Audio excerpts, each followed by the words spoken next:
লাইফে first time আজকে আমি এঁচোড় কাটবো। সো হ্যালো এভরিওয়ান, কেমন আছো তোমরা সবাই? আশা করছি তোমরা সবাই খুব ভালো আছো, আমরাও খুব ভালো আছি।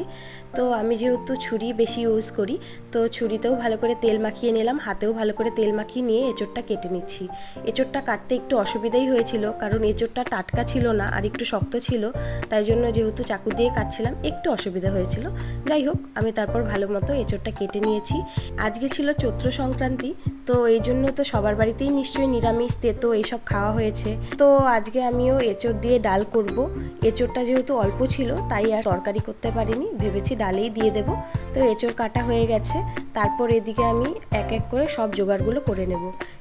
বেগুন ভাজবো, তাই চাক করে বেগুনগুলো কেটে নিয়ে বেগুনগুলো ভেজে নিচ্ছি। আমি লাইফে ফার্স্ট টাইম চৈত্র সংক্রান্তির রান্না করব, মানে রান্না করছি আজকে, জোগাড় সব করছি। ছোটো মোটো অল্প স্বল্পই জোগাড় করেছি, আমি তো ঠিকঠাক নিয়ম সব জানি না। তো বাড়িতে গিয়েছিলাম আগের দিন, তো মা টুকটাক করে সব একটু একটু দিয়ে দিয়েছে।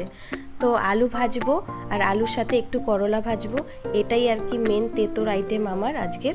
তো আমি খুব একটা তেতো খেতে পারি না, তাই একটা মাত্র করলা দিয়েছি, আলু দিয়েছি দুটো, আর তার মধ্যে একটু শাক দিয়ে দিয়েছি। এই অল্প অল্প করে মা একটু পাঠিয়ে দিয়েছিল, না হলে হয়তো আমার এইটুকু নিয়মও করা হতো না, আবার কোথায় খুঁজতে যেতাম সব জিনিসপত্র।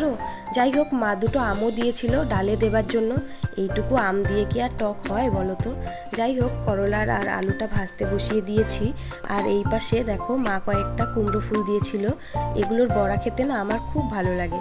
তারপর আমি গন্ধ পাতাটাও কেটে নিচ্ছি, এটারও একটু বড়া করব।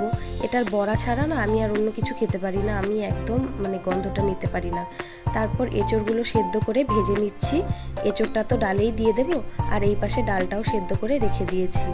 এঁচোড়গুলোকে ভেজে নামিয়ে নিয়ে ওই কড়াইতেই একটুখানি তেলের মধ্যে পাঁচফোড়ন সোমবারে দিয়ে তারপরে ডালটা ঢেলে দিয়েছি।